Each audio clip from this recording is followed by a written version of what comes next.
ஒரு ஆசாமி வேகமாக ஓடிக்கிட்டு இருந்தான். ஏன் இப்படி ஓடுறேன்னு கேட்டார் இன்னொருத்தர். அங்கே ஒரு ஆள் அடிபட்டு கிடக்கிறான், அதை பார்த்தேன், உடனே ஓடுறேன்னா.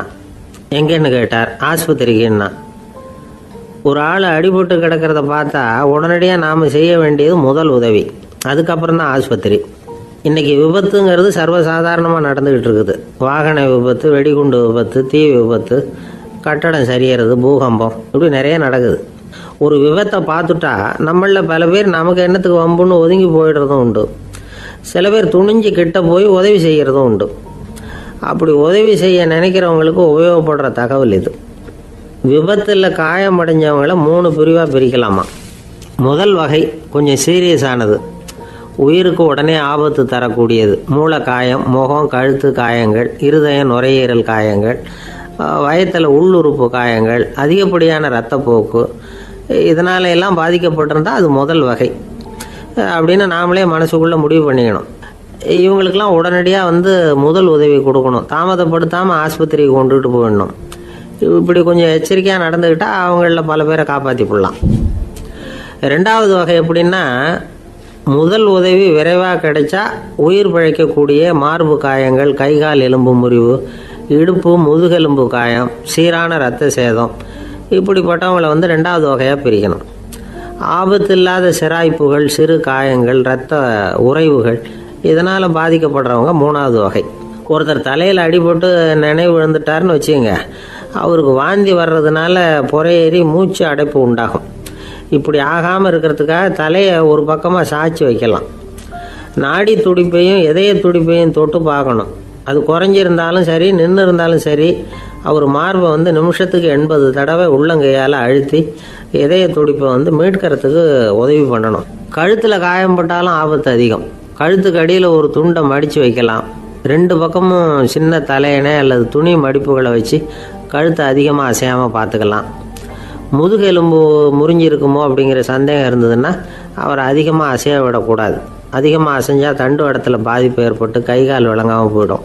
அவரை ஒரு கனமான போர்வை இல்லைன்னா பாயில் படுக்க வச்சு 4 பேர் மெதுவாக தூக்கி மருத்துவ உதவிக்கு அனுப்பி வைக்கலாம்.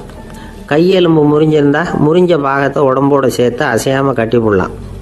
கால் எலும்பு முறிஞ்சிருந்தால் மற்ற காலோடு சேர்த்து கட்டி போடலாம். முறிஞ்ச பாகம் தொங்காமல் பார்த்துக்கணும், அப்போ தான் வீக்கம் உண்டாகாமல் இருக்கும். வெட்டு காயம், குண்டடிப்பட்ட காயம், இதிலெல்லாம் ரத்தப்போக்கு அதிகமாக இருக்கும். ரத்தம் வெளியேற ஆபத்து அதிகம். சுத்தமான துணியை பல மடிப்புகளை மடித்து காயத்தின் மேலே வச்சு அழுத்தமாக ஒரு 10 நிமிஷம் பிடிச்சிக்கணும். ரத்தம் நின்ன உடனே காயத்துக்கு கட்டு போடலாம். சில சமயம் காயம்பட்ட பாகத்தை உயரமாக தூக்கி பிடிச்சிக்கிட்டா தான் ரத்த கசிவு நிற்கும். இந்த விவரங்களையெல்லாம் கொஞ்சம் மனசில் வாங்கி வச்சுக்கிட்டோம்னா சமயத்தில் உதவும். ஏன்னா இந்த காலத்தில் விபத்து எந்த ரூபத்தில் எப்போ வரும்னு யூகிக்கவே முடியல. நண்பர் ஒருத்தர் சொன்னார், நேற்றுக்கு பாருங்கள் சார், என் கண்ணு முன்னாடியே ஒரு சின்ன விபத்து நடந்ததுன்னார். என்னன்னு விசாரித்தோம். ஒரு பஸ்ஸில் வந்துக்கிட்டு இருந்தேன். அந்த பஸ்ஸில் பின்பக்கம் படி ஓரமாக நின்றுக்கிட்டு இருந்த ஒருத்தர் ரோட்டில் விழுந்துட்டார். டிரைவர் அதை கவனிக்கலை, நிறுத்தாமல் அவர் பாட்டுக்கு போகிறாருனார். கண்டக்டர் உடனே விசில் கொடுத்து பஸ்ஸை நிறுத்த வேண்டியது தானே அப்படின்னோம். அதுதான் சார் முடியாமல் போச்சுன்னார் அவர். ஏன்னு கேட்டாங்க. தவறி கீழே விழுந்ததே அந்த கண்டக்டர் தான் சார் அப்படிங்கிறார். ஒரு நாள் ராமர் அரசவையில் உட்காந்துருக்கிறார். ராமராஜ்யம் நடந்துக்கிட்டு இருந்த நேரம். அந்த சமயத்தில் ஒரு நாய் அரச சபைக்கு வந்துதான். அது தலையில் அடிபட்டு ரத்தம். அந்த கோலத்தில் அது அங்கே வந்தது. எல்லாரும் ஆச்சரியமாக அதை பார்த்தாங்க. ராமரும் அந்த நாயை பார்த்தார். நீங்கள் வந்த காரியம் என்ன நடந்தது, எதுவாக இருந்தாலும் பயப்படாமல் சொல்லு அப்படின்னார். உடனே அந்த நாய் மெதுவாக சொல்ல ஆரம்பிச்சுதான். ஐயா, நான் தெருவில் போய்கிட்டு இருந்தேன். வழியில் ஒருத்தர் வந்தார். அவர் வேத சாஸ்திரம்லாம் படித்த பெரியவர். அவர் எந்த காரணமும் இல்லாமல் அவர் கையில் வச்சுருந்த குச்சியால் என் தலையில் அடிச்சுட்டார். அதுதான் தலையில் ரத்தம். இதை நீங்கள் விசாரித்து தகுந்த தீர்ப்பு வழங்கணும் அப்படின்னு தான் அந்த நாய். ராமர் பார்த்தார். உடனே தன்னுடைய காவலர்களை அனுப்புனார். அந்த ஆளை எங்கே இருந்தாலும் போய் கொண்டுகிட்டு வாங்க அப்படின்னு விட்டார். காவலர்கள் போனாங்க. அந்த ஆளை பிடிச்சி கொண்டு வந்துட்டாங்க. அரண்மனைக்கு வா அப்படின்னு சொல்லி கூப்பிட்டுட்டு வந்துட்டாங்க. என்ன நடந்ததுன்னு விசாரித்தார் ராமர். அதுக்கு அந்த ஆள் சொன்னார், நான் வீதி வழியாக வந்துக்கிட்டு இருந்தேன். குறுக்க இந்த நாய் வந்தது. நான் அவசரமாக போய்கிட்டு இருந்தேன். இது எனக்கு வழி விடாமல் குறுக்க பூந்து இடைஞ்சல் பண்ணிச்சு. எனக்கு கோபம் வந்துட்டுது, அதனால் அடிச்சுட்டேன். வேத சாஸ்திரம் படித்த நான் என் வசம் இழந்து கோபப்பட்டது பெரிய தப்பு தான், அதை நான் ஒத்துக்கிறேன். குற்றத்தை ஒப்புக்கொள்கிறேன். எனக்கு என்ன தண்டனை கொடுக்கணுமோ அதை கொடுங்க, ஏற்றுக்கிறேன் அப்படின்னு விட்டார். சரி, இப்போ அந்த ஆளுக்கு தண்டனை கொடுக்கணும். என்ன தண்டனை கொடுக்கறது யோசனை பண்ணார் ராமர். அதையும் அந்த நாய்கிட்டே கேட்டார். நீயே சொல்லு, என்ன தண்டனை கொடுக்கலாம் இவருக்கு அப்படின்னார். இதுக்கு அந்த நாய் என்ன சொல்லிச்சு தெரியுமா? இவரை ஏதாவது ஒரு கோயிலுக்கு தர்மகர்த்தாவாக நியமனம் பண்ணி விடுங்க, அதுதான் இவருக்கு சரியான தண்டனை அப்படின்னது. இதை கேட்டதும் ராமர் முகத்தில் புன்னகை. ஆனால் அங்கே இருந்த மற்றவங்களுக்கெல்லாம் ஆச்சரியம். அது எப்படி, தப்பு செஞ்சவங்களுக்கு தண்டனை கொடுக்கறது தானே நியாயம், அதை விட்டுட்டு தர்மகர்த்தா பதவியை கொடுக்க சொல்லுது இந்த நாய் அப்படிங்கிற ஆச்சரியம். இந்த சந்தேகத்தை அந்த நாய்கிட்டே கேட்டாங்க அங்கே இருந்தவங்க. இதுக்கு அந்த நாய் பதில் சொல்லிச்சான். நான் போன பிறவியில் ஒரு கோயிலுக்கு தர்மகர்த்தாவாக இருந்தேன். எவ்வளவோ கவனமாக எச்சரிக்கையாக தான் என்னுடைய கடமைகளை எல்லாம் செஞ்சுக்கிட்டு வந்தேன். அப்படி இருந்தாலும் சில சமயங்களில் என்னையும் மீறி கோயில் செல்வத்தை நான் அனுபவிக்கிறதுக்கு காரணம் ஆயிட்டேன். ஒரு கோவிலுக்கு தர்மகர்த்தாவாக இருக்கிறவங்க எப்படியும் இந்த பாவத்திலேருந்து தப்பிக்கிறது கஷ்டம். அதனால தான் நான் இந்த பிறவியில் நாயாக பிறந்து இப்படி கஷ்டப்படுறேன். இதே நிலைமை இந்த ஆளுக்கும் ஏற்படணும் அப்படிங்கிறதுக்காக தான் அவரையும் ஒரு கோயிலுக்கு தர்மகர்த்தாவை நியமிக்கும்படி கேட்டுக்கிட்டேன் அப்படின்னு தான் இந்த நாய். இதிலேருந்து என்ன தெரியுது? எந்த பதவியில் நாம் இருந்தாலும் நமக்கு தெரியாமல் கூட அதை தவறாக உபயோகப்படுத்தக்கூடாதுங்கிறத இதிலேருந்து புரிஞ்சுக்கணும். இல்லைன்னா அடுத்த பிறவியில் நாயாக பிறந்து எங்கேயாவது போய் வாழை ஆட்டிட்டு நிற்க வேண்டியது தான். கோவில் வாசலில் 2 நாய் பேசிக்கிட்டு இருந்துதான். போன ஜென்மத்தில் நான் மனுஷனாக தான் இருந்தேன். ஒரு கோவில் பூசாரி பேச்சை கேட்டுவிட்டு அவரோட கூட்டு சேர்ந்துக்கிட்டு ஆண்டவன் போட்டிருந்த நகையெல்லாம் அபகரித்து என்கிட்ட கொடுத்தாரு அவர். நான் எடுத்துகிட்டு வந்துட்டேன். திருடினது அந்த ஆள் தான், எடுத்துக்கிட்டு வந்தது தான் நான். இருந்தாலும் நான் மட்டும் நாயாக பிறந்துட்டேன். இப்போ மட்டும் அந்த பூசாரி என்கிட்ட மாட்டினா கடித்து குதறி விடுவேன் அப்படின்னு தான். அவசரப்பட்டு அப்படி செஞ்சுடாதே, பதிலுக்கு அவரும் உன்னை திருப்பி கடித்தாலும் கடிச்சிருவார். ஏன்னா அவரும் இப்போ ஒரு நாயாக தான் பிறந்திருக்கிறார் அப்படின்னு தான். இன்னொன்று, அது எப்படி உனக்கு தெரியும்னு தான். இது நான் தானே அது அப்படின்னு தான் அந்த நாய். ஒரு நண்பர் அவர்கிட்ட பேசிக்கிட்டு இருந்தேன். மனித உறவுகள் பற்றி அவர் சொல்லிகிட்டு இருந்தார். அமெரிக்காவில் தந்தை மகன் உறவு எப்படி இருக்குது அப்படிங்கிறத விளக்கிறதுக்கு அவர் ஒரு கதையை சொன்னார். ஒரு அப்பா பகல் பூராவும் அலுவலகத்தில் வேலை, ஓடி ஆடி உழைச்சிக்கிட்டு களைச்சி போய் ராத்திரி 10 மணிக்கு மேலே வீடு திரும்பினான். வீட்டு வாசலில் அவரோட மகன் காத்துக்கிட்டு இருக்கிறான். இன்னமும் தூங்கலை. அப்பா வாசல்லையே தடுத்து நிறுத்தி, அப்பா உனக்கு சம்பளம் எவ்வளவு அப்படின்னு கேட்குறான். ஏற்கனவே ஆஃபீஸ் பிரச்சனைகளால் அழுத்து போய் திரும்புகிற அப்பாவுக்கு கோவம் வந்துடுது. என்னடா இப்படிலாம் கேளுன்னு உங்கள் அம்மா உனக்கு சொல்லி கொடுத்தாளா அப்படின்னு சொல்லிவிட்டு உள்ளே போய் சட்டையை கட்டி மாட்டி விட்டு குளிச்சு விட்டு மறுபடியும் வெளியில் உடையை மாற்றுகிற சமயம் அப்போ மறுபடியும் மகன் உள்ளே நிற்கிறான் அவர் முன்னாடியே. அப்பா உனக்கு எவ்வளவு சம்பளங்கிறான் மறுபடியும். அப்பாவுக்கு எரிச்சல் அதிகமாகிட்டுது. மணிக்கு $20 போதுமா அப்படின்னார். அப்படின்னா எனக்கு ஒரு $10 தர முடியுமான்னா மகன். இதுக்கு தான் என் சம்பளம் எவ்வளவுன்னு கேட்டியா? 2ஆம் வகுப்பு படிக்கிற உனக்கு எதுக்குடா $10 அப்படின்னு கத்திவிட்டு தொலைக்காட்சி பெட்டியின் முன்னாடி போய் உட்காந்துக்கிட்டு ஏதோ நிகழ்ச்சியை பார்க்க ஆரம்பிச்சிட்டார். கொஞ்ச நேரம் கழித்து மறுபடியும் மகன் நிற்கிறான். அப்பா ப்ளீஸ் எனக்கு ஒரு $10 கொடுக்க முடியுமா? மகனுடைய கண்களில் கண்ணீர். என்னடா அவன் கண்ணீரை காட்டி காரியம் சாதிக்கலாம்னு பார்க்குறியா? ஒரு காசு கூட கொடுக்க மாட்டான் போ அப்படின்னு விரட்டி விட்டான். மகன் கண்ணீரை தொடச்சிக்கிட்டே கண்ணை தொடச்சிக்கிட்டு பேசாமல் போய் படுத்துக்கிட்டானா. கொஞ்ச நேரம் ஆச்சு. அப்பாவோட கோபம் கொஞ்சம் கொஞ்சமாக குறைஞ்சிது. பிள்ளைகிட்ட கோபமாக கத்துனது தப்பு தாங்கிறது புரிஞ்சுது அவனுக்கு. எழுந்திரிச்சு போனான், படுக்கை இறக்கி போனான். மகனை பார்த்தான். அவன் தலையணையை கட்டி பிடிச்சிக்கிட்டு அழுதுகிட்டு இருக்கிறான். அவனை மெல்ல நெருங்கி அவங்ககிட்ட எதமாக பேசுகிறதுக்கு ஆரம்பித்தானான். எதுக்குடா உனக்கு $10 பள்ளிக்கூடத்தில் கேட்டாங்களா அப்படின்னு கேட்டானான். மகன் சொல்லியிருக்கான், இல்லை டாடி, உனக்கு 1 மணி நேரம் சம்பளம் $20ன்னு சொன்னேன். நீ ஏற்கனவே எனக்கு கொடுத்த பாக்கெட் மணி $10 என்கிட்ட இருக்குது. இப்போ நீ இன்னொரு $10 கொடுத்தீங்கன்னா அதையும் சேர்த்து $20 ஆகிடும். அந்த $20 நான் உனக்கு கொடுத்துருவேன். அப்படி கொடுத்தா நீ என் கூட 1 மணி நேரம் செலவழிப்ப இல்லையா? அதுக்காக தான் $10 கேட்டேன் அப்படின்னு சொன்னானான். அந்த அப்பா கண்ணு கலங்கி போச்சான். ஆதரவோடு தன்னுடைய மகனை கட்டி பிடிச்சி அழ ஆரம்பிச்சிட்டாராம். இதுதான் நண்பர் சொன்ன கதை. அமெரிக்கா மட்டும் இல்லை, உலகம் பூராவும் இன்றைக்கி மனித உறவுகள் இப்படி தான் மாறிக்கிட்டு இருக்கு. பெரியவர்கள் அறிவுரை என்ன தெரியுமா? உங்கள் குழந்தைகளிடமிருந்து குழந்தை பருவத்தை பிரித்து விடாதீர்கள் அப்படிங்கிறது தான். அதாவது இன்றைய குழந்தைகள் தங்கள் பிருந்தாவனத்தை இழந்து விடுகிறார்கள் அப்படிங்கிறது அவங்களுடைய கருத்து. இந்த நிலைக்கு நாம் காரணமாக இருந்துடக்கூடாது. குழந்தைகளோட விளையாடுவோம், குடும்பத்தோடு உறவாடுவோம் அப்படிங்கிறது தான் நம்முடைய நோக்கமாக இருக்கணும். இன்றைய உறவு முறைக்கு இன்னொரு உதாரணம் சொல்லுவாங்க. ஒருத்தர் வந்தாராம், அவர் பக்கத்தில் ஒரு சின்ன பையன். நாம் அவரை விசாரிக்கிறோம், யார் இந்த பையன் அப்படின்னா அவர் சொல்கிறார், இவன் எனக்கு தூரத்து உறவு அப்படின்னாராம். இந்த தூரத்து உறவுன்னா எப்படின்னு இருக்கான். இதுக்கு அவன் சொல்லியிருக்கிறான், இவன் எங்கள் அப்பாவுக்கு 8வது புள்ள அப்படின்னானான். இந்த காலத்து புள்ள ஒருத்தன் தன்னோட அப்பாவை பார்த்து சொன்னான், அப்பா நான் உனக்கு உதவி செய்யலாம்னு நினைக்கிறேன், என்ன உதவி செய்யணும்னு சொல்லு அப்படின்னா. நீ சும்மா இருந்தால் அதுவே எனக்கு செய்கிற பெரிய உதவிடா அப்படின்னார் அப்பா. சும்மா இருக்கிறதும் ஒரு உதவி தான், அது மாதிரி மௌனமும் ஒரு சமூக சேவை தான் அப்படிங்கிறார் காஞ்சி பெரியவர். நமக்கு 5 புலன்கள் இருக்குது, மெய், வாய், கண், மூக்கு, செவி. இந்த 5லேயும் அதிகப்படியான வேலை எதுக்குன்னு நினைக்கிறீங்க? வாய்க்கு தான். ஏன்னா அதுக்கு 2 வேலை. இப்போ கண்ணுக்கு பார்க்குறது மட்டும்தான் வேலை, காதுக்கு கேட்குறது மட்டும்தான் வேலை, மூக்குக்கு வாசனை அறியறது தான் வேலை, உடம்புக்கு உணர்றது மட்டும்தான் வேலை. ஆனால் வாய் அப்படி இல்லை, அதுக்கு 2 வேலை. சாப்பிட்றதும் அதுதான், பேசுகிறதும் அதுதான். அதாவது வாய் ஒன்று தான் கர்மேந்திரியமாகவும் இருக்குது, ஞானேந்திரியமாகவும் இருக்குது அப்படின்னு சொல்லுவாங்க. சாப்பாட்டில் உட்காந்தா எந்தெந்த ஆகாரம் என்னென்ன ருசின்னு அறிவிக்கிற வேலையும் செய்யுது. சபையில் உட்காந்தா பாடுறது, பேசுறது, சிரிக்கிறது, இது மாதிரியான வேலையும் செய்யுது. இன்னொரு வித்தியாசம், கண்ணு, காது, மூக்கெல்லாம் ஸ்ட்ரெயின் பண்ணிக்கிட்டு வேலை செய்கிறதில்ல. ஒரு ரோஜா பூவை பார்த்தா உடனே மூக்கு அப்படியும் இப்படியும் அசைய ஆரம்பிக்கிறதில்ல.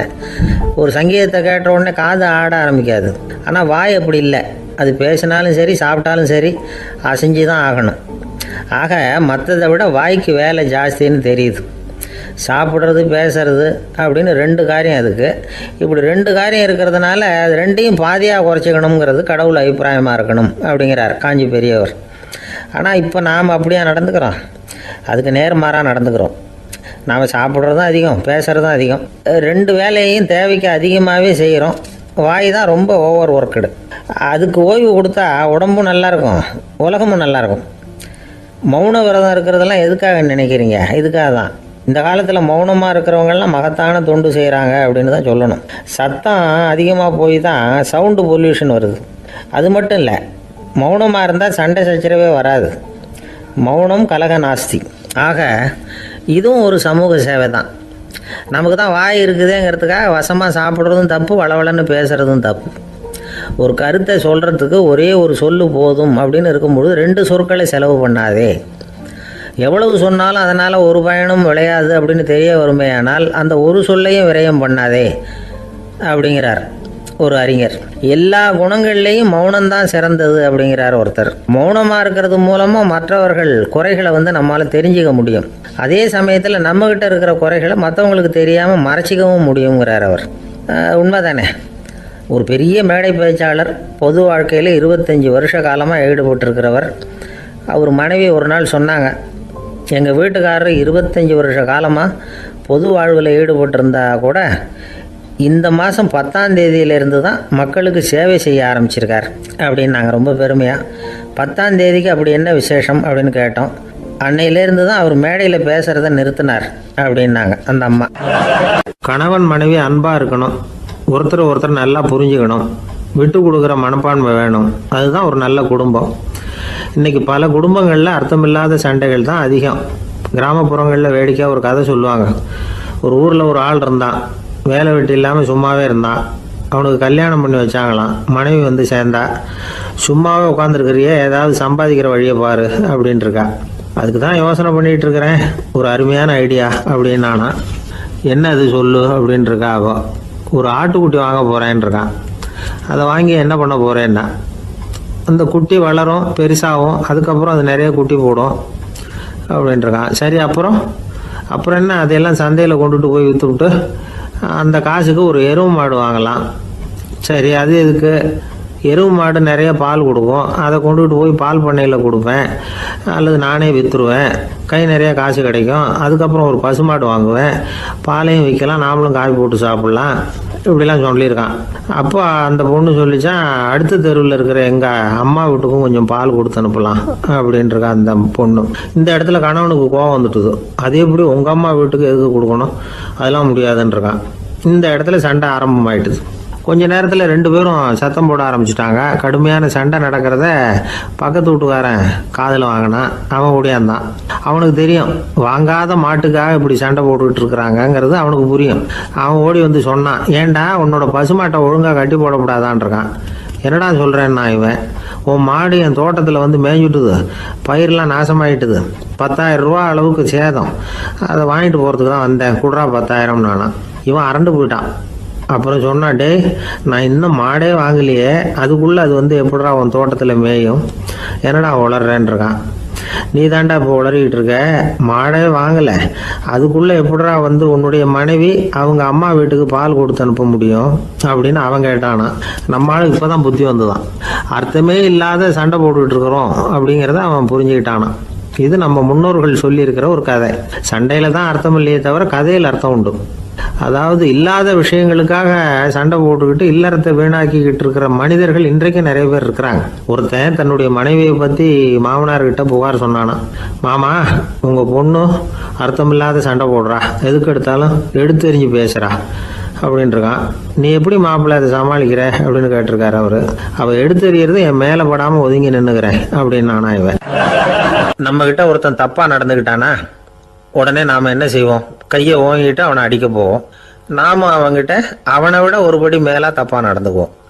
ஆனால் பெரியவங்கள்லாம் அப்படி நடந்துக்கிறது இல்லை. இன்னா செய்தாரை ஒருத்தல் அவர் நாண நன்னயம் செய்து விடல் அப்படின்னு வள்ளுவர் சொல்லியிருக்கார் இல்லையா.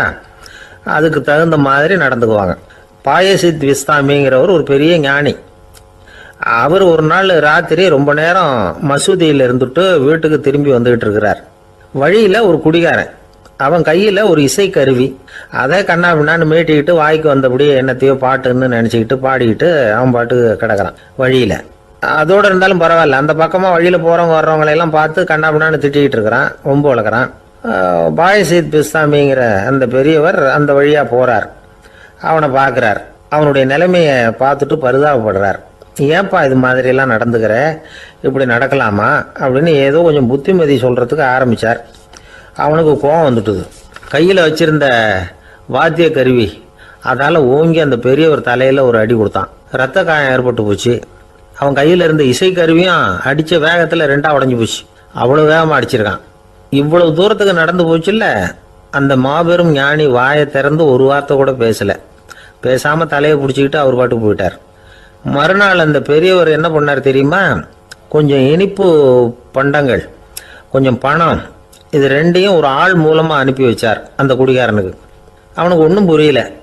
என்ன விவரம்னு விசாரித்தான். வந்த ஆள் ஒரு கடுதாசியை நீட்டினான். அதில் விவரம் இருந்தது. ஞானி எழுதியிருக்கிறார், இதை பாருப்பா, உங்களுடைய இசைக்கருவி உடையறதுக்கு என்னுடைய தலை காரணமாக ஆயிட்டுது, அதுக்காக நான் ரொம்ப வருத்தப்படுறேன், அதுக்காக தான் பணம் அனுப்பி வச்சுருக்கேன், வேறு புதுசாக ஒரு இசைக்கருவி வாங்கிக்கோ. அப்புறம் இன்னொரு விஷயம், நேற்றுக்கு ராத்திரி என்கிட்ட ஏகப்பட்ட கசப்பான வார்த்தைகளை வந்து பேசினேன், இதோட அனுப்பியிருக்கிற இனிப்பு பண்டங்களை சாப்பிட்டு உன்னுடைய நாவில் உள்ள கசப்பை மாற்றிக்கோ அப்படின்னு அதில் எழுதப்பட்டிருந்தது. இந்த சமயத்தில் அவன் வந்து குடி மயக்கத்தில் இல்லை, கிழிஞ்சு போயிருந்த நேரம் அது. அதனால் அதை படித்த உடனே அவனுக்கு ரொம்ப வெக்கமாக போச்சு. தலை குனிஞ்சான், யோசனை பண்ணான். கொஞ்ச நேரத்தில் தன்னுடைய நண்பர்கள் சில பேரையும் கூப்பிட்டுக்கிட்டு நேராக அந்த ஞானி இருக்கிற இடத்துக்கு ஓடினான். அவர் காலில் விழுந்தான். அவர்கிட்ட மன்னிப்பு கேட்டுக்கிட்டான். பெரியவங்களே தெரியாமல் வந்து நான் இந்த பாவச் செயலை பண்ணிவிட்டேன், என்னை மன்னிச்சுங்க, உங்களுடைய பொறுமையும் போதனையும் என்னுடைய கண்ணை திறந்துட்டுது, இனிமேல் நானும் என்னுடைய நண்பர்களும் நல்ல வழியில் திருந்தி வாழ போகிறோம் அப்படின்னா. ஞானி செய்த நன்னயம் குடிகாரனை எப்படி திருத்திருக்கு பார்த்தீங்களா. இந்த கதையை கேட்டுவிட்டு ஒருத்தர் சொன்னார், என் வாழ்க்கையில் கூட அப்படி ஒரு சம்பவம் நடந்தது சார். நானும் ஒரு நாள் ராத்திரி ஓவராக குடிச்சிட்டு ஒரு கிட்டாரை வாசிச்சுக்கிட்டு கண்ணாபின்னான்னு உளறிக்கிட்டு திட்டிக்கிட்டு இருந்தேன். அந்த சமயம் அந்த வழியாக ஒருத்தர் வந்தார். ஓங்கி தலையில் ஒரே ஒரு அடி, ரத்தம் வந்துட்டுது. அதுக்கப்புறம் என் மனசு தெரிந்துட்டுது சார் அப்படின்னார். அப்படியா என்ன ஆச்சரியமா? ஆமாம் சார், அடி விழுந்தது அவர் தலையில் இல்லை, ஏன் தலையில். வந்தவர் என்ன அப்படி அடிச்சுட்டார்? மயக்கம் தெளிஞ்சதுக்கு அப்புறம்தான் எனக்கு விவரம் புரிஞ்சுது, அவர் ஒரு போலீஸ்காரர் அப்படின்னார் ரொம்ப சோகமாக. ஒரு பெரியவர்கிட்ட பேசிக்கிட்டு இருந்தேன். அவர் என்கிட்ட ஒரு கேள்வி கேட்டார். திருடர்கள் எத்தனை வகை தெரியுமா உனக்கு அப்படின்னார். இதுதான் அவர் கேட்ட கேள்வி. எதுக்காக என்ன பார்த்து அந்த கேள்வி கேட்டார் தெரியல. இருந்தாலும் நான் அவருக்கு பதில் சொன்னேன். திருடர்களில் எத்தனையோ வகை உண்டுங்க. கார் திருடன், சைக்கிள் திருடன், முகமூடி திருடன், எப்படி சொல்லிகிட்டே போகலாம். இருந்தாலும் என்னுடைய சிற்றறிவுக்கு எட்டின வரையில் திருடர்களை 2 வகையாக பிரிக்கலாம் அப்படின்னு நினைக்கிறேன். ஒன்று ராத்திரியில் திருடுற திருடன், இன்னொருத்தன் பகலில் திருடுற திருடன். அதாவது பகல் திருடன், ராத்திரி திருடன் அப்படின்னு பெரியவர் சிரித்தார். என்ன சிரிக்கிறீங்களே என்ன, கள்வர்கள் 4 வகை அப்படின்னு ஆரம்பித்தார். எப்படின்னு கேட்டேன். சாப்பாட்டுக்கு இல்லாமல் திருடுறாங்க பாருங்க, அது ஒரு வகையான். சாப்பாட்டுக்கு இருந்தும் திருடுறாங்க பாருங்க, அது ஒரு வகையான். இதை தவிர இன்னும் ஒரு 2 வகை திருட்டு உண்டு. அது என்னன்னா, ஆண்டவன் கிட்ட இருந்து நாம திருடுற திருட்டு, இன்னொன்று என்னன்னா நம்ம கிட்ட இருந்து ஆண்டவன் திருடுற திருட்டு அப்படின்னார். எனக்கு ஒன்றும் புரியல. என்ன சார் இது, ஆண்டவனையே திருடன்னு சொல்றீங்களே அப்படின்னு ஆச்சரியமா. ஆமாங்க, ஆண்டவனை கல்வன்னு சொல்றது இல்லையா. காஞ்சிபுரத்துக்கு பக்கத்தில் திருக்கார்வனம் அப்படின்னு ஒரு ஊர் இருக்கு. அங்கே உள்ள பெருமாளுக்கு கல்வர்னு தான் பேர். அது மட்டும் இல்லை, திருமங்கை ஆழ்வார் தம்முடைய திரு நெடுந்தாண்டகத்தில் கார்வனத்துள்ளாய் கல்வா அப்படின்னு தான் அழைக்கிறார் அப்படின்னு நிறைய உதாரணம்லாம் சொல்ல ஆரம்பித்தார். அதுக்கப்புறம் அவர்கிட்ட பேசி நான் புரிஞ்சுக்கிட்ட விவரங்களை தான் நான் இப்போ உங்ககிட்ட சொல்ல போகிறது. அதாவது அவர் சொன்ன முதல் வகை திருடர்கள் சாப்பாட்டுக்கு இல்லாமல் திருடுறவங்க. இவங்களை திருத்தி போடலாம். சாப்பாட்டுக்கு இருந்தும் பணம் சேர்க்கணுங்கிற ஆசையால் பொய் கணக்கெல்லாம் எழுதுறாங்க பாருங்க, அவங்க தான் 2வது வகை. 3வது வகை திருட்டு தான் மிகப்பெரிய திருட்டு. இறைவனுக்கு சொந்தமானதை நம்முடையதுன்னு நினைக்கிற திருட்டு. எது இறைவனுக்கு சொந்தமானது அப்படின்னா ஆத்மா. பகவானுக்கு சொந்தமான ஆத்மாவை நம்முடையதுன்னு நினைக்கிறது தான் அந்த மாபெரும் திருட்டு. இதுக்கு பேர் தான் ஆத்மாபகாரமா. சரி, இதுக்கு பரிகாரம் என்ன? எல்லாம் இறைவனுடையது, நமக்கு ஒன்றும் இல்லை அப்படின்னு நினைக்கிறது தான் இதுக்கு பரிகாரம். இதெல்லாம் இருக்கட்டும். 4வது திருட்டு ஒன்று சொன்னோம்ல, ஆண்டவன் நம்மகிட்ட இருந்து திருடுறது. அது எப்படி? ஆண்டவனை கல்வன்னு சொல்றாங்க, அது சரி. அவர் என்னத்தை திருடினார்? இப்போ இன்னொருத்தருக்கு சொந்தமான ஒன்றை எடுத்து வச்சுக்கிறது தான் கள்ளத்தனம். ஆனால் ஆண்டவன் எடுத்துக்கிட்டோம்னா இருக்கிறது எல்லாமே அவனுக்கு சொந்தம். அப்படி இருக்கிறப்போ அவரை எப்படி கல்வன்னு சொல்றது?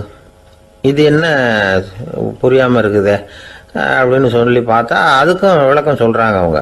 அதாவது ஆண்டவனுக்கு உருவமே கிடையாது, அரூபமாக இருக்கிறவன், அதாவது உருவம் இல்லாமல் இருக்கிறவன். அப்படி உள்ள பகவான் நம்மளை மாதிரி உருவத்தில் இருக்கிறான்.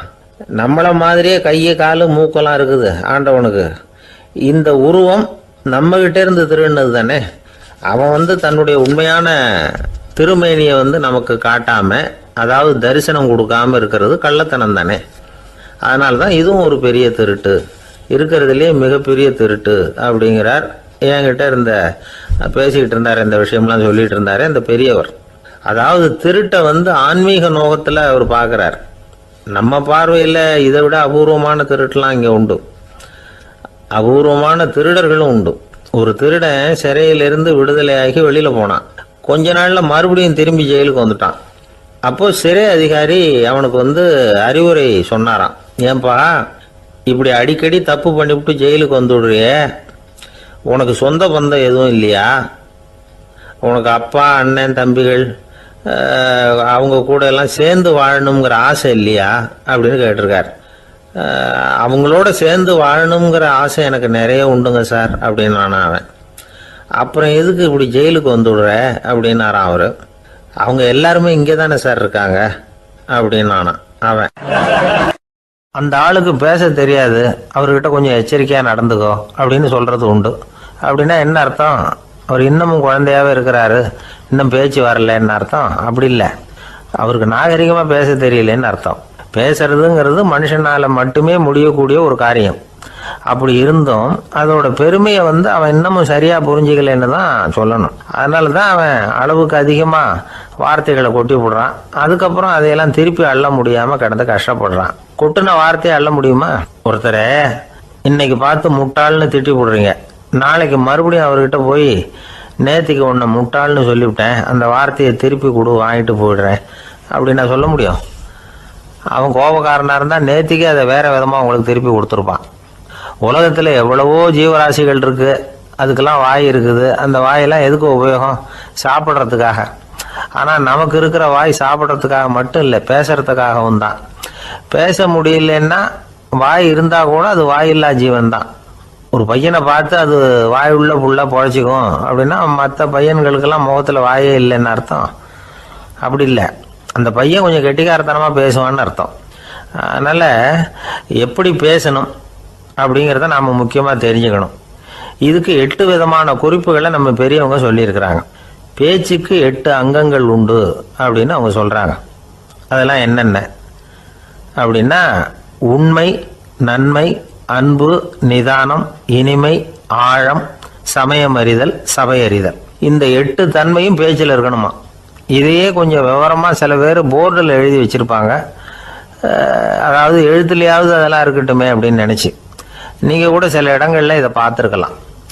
அதாவது உண்மையே பேசுக, நன்மையே பேசுக, அன்பாக பேசுக, நிதானமாக பேசுக, இனிமையாக பேசுக, ஆழமுடையதாக பேசுக, சமயமறிந்து பேசுக, சபையறிந்து பேசுக, இப்படி எழுதி வச்சிருப்பாங்க. இந்த 8 அம்சமும் சரியா பொருந்தி இருந்தாதான் அது பேச்சு.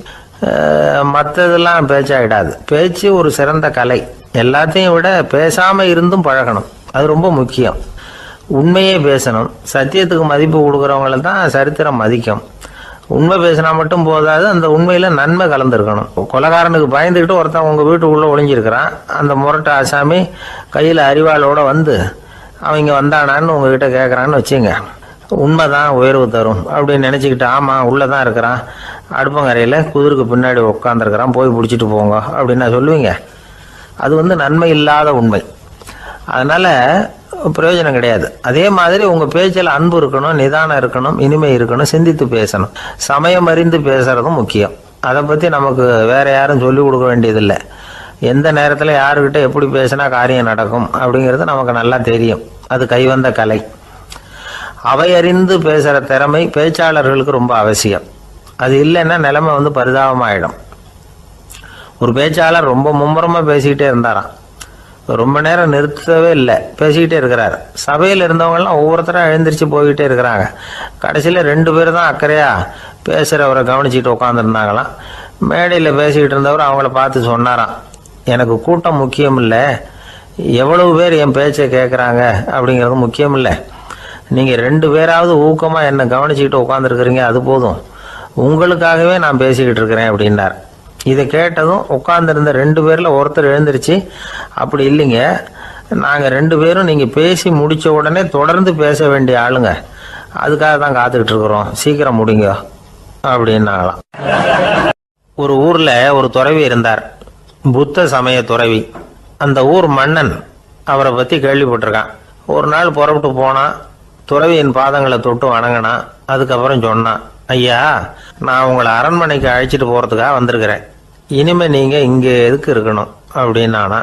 அவன் மனசுக்குள்ள என்ன நினைப்புன்னா, இவர் எங்க வர போறாரு, நான் ரொம்ப எளிமையானவன், எனக்கு எதுக்கு அரண்மனை வாசம்னு சொல்லி விடுவார் அப்படின்னு நினைச்சிருக்கான்.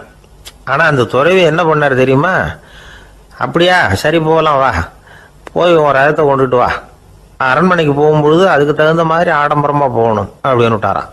துறவி இப்படி சொன்னதும் அந்த மன்னனுக்கு மனசுக்குள்ள சந்தேகம் வந்துட்டுது. இவர் உண்மையிலேயே துறவி தானா, ஏமாத்து பேர் வழி மாதிரி தெரியுதே அப்படின்னு நினைச்சிருக்கான். இருந்தாலும் இனிமே என்ன பண்றது, சொல்லியாச்சு. ரதத்தை கொண்டுட்டு வந்தான். துறவி ஏறி உக்காந்தார். பக்கத்துல ராஜா, அவரு ரொம்ப உற்சாகமா வரார். இவன் ரொம்ப சோர்ந்து போய் வரான். துறவி மரத்தடியிலேயே வாழ்ந்து பழக்கப்பட்டவர், அரண்மனையில எளிமையா ஒரு இடத்துல உட்காந்துக்குவார் அப்படின்னு நினைச்சான். ஆனா அப்படி இல்லை.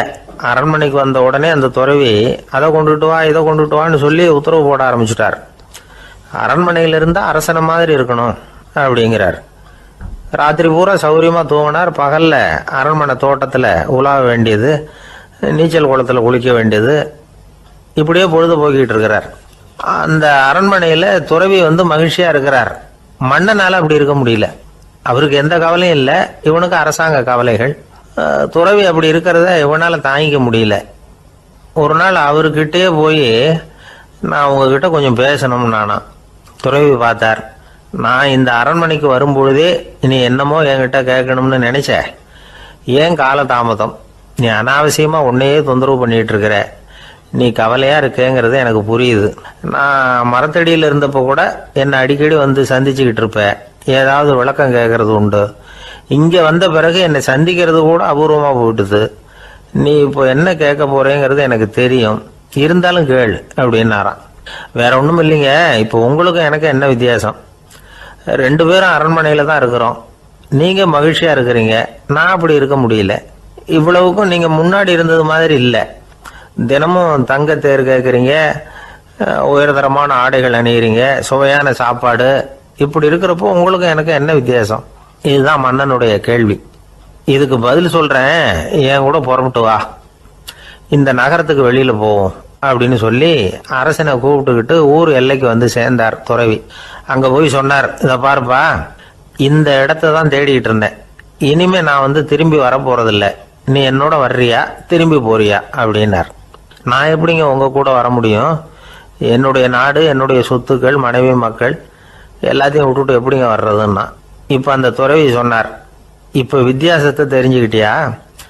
நான் அரண்மனையில் இருந்தேன், எல்லா வித பொருள்களும் உடையவனா இருந்தேன், ஆனால் எதையும் சொந்தம் கொண்டாடுறவனா இருக்கல. ஆனால் நீ அப்படி இல்லை, எல்லாத்தையும் சொந்தம் கொண்டாடிக்கிட்டு இருக்கிற. இதுதான் நமக்குள்ள வித்தியாசம் அப்படின்னு சொன்னார். அரண்மனை ஆடைகளை அப்படியே கலைஞர் அரசங்கிட்ட கொடுத்தார். உன்னுடைய ஆடைகளை நீயே வச்சுக்கோன்னார். அவர் பாட்டுக்கு நடந்து போனார், திரும்பியே பார்க்கல. அரசனுக்கு அப்பதான் தன்னுடைய அறியாமை விளங்குச்சான். இதுல இருந்து நாம புரிஞ்சுக்க வேண்டியது என்னன்னா, இந்த உலகத்துல எத்தனையோ பொருள்கள், அதையெல்லாம் முறையா பயன்படுத்தினா மகிழ்ச்சி. அதை விட்டுட்டு அதுக்கெல்லாம் சொந்தம் கொண்டாட ஆரம்பிச்சா கவலை. நம்ம ஆட்கள் சொந்தம் கொண்டாடுற விதமே தனி. ஒரு ஆளு இன்னொருத்தங்கிட்ட ஒரு கொடை கடன் வாங்கியிருந்தான், திருப்பி கொடுக்கல. கொடையை கொடுத்தவன் கேட்டான், என்கிட்ட கடன் வாங்கினிய கொடை, அதை கொஞ்சம் திருப்பி தர்றியான்னா. அது உனக்கு இப்போ அவசரமா தேவைப்படுதா அப்படின்னு கேட்டான் இவன். எனக்கு தேவைப்படல, அந்த கொடையை நான் யாருக்கிட்ட வாங்கியிருந்தேனோ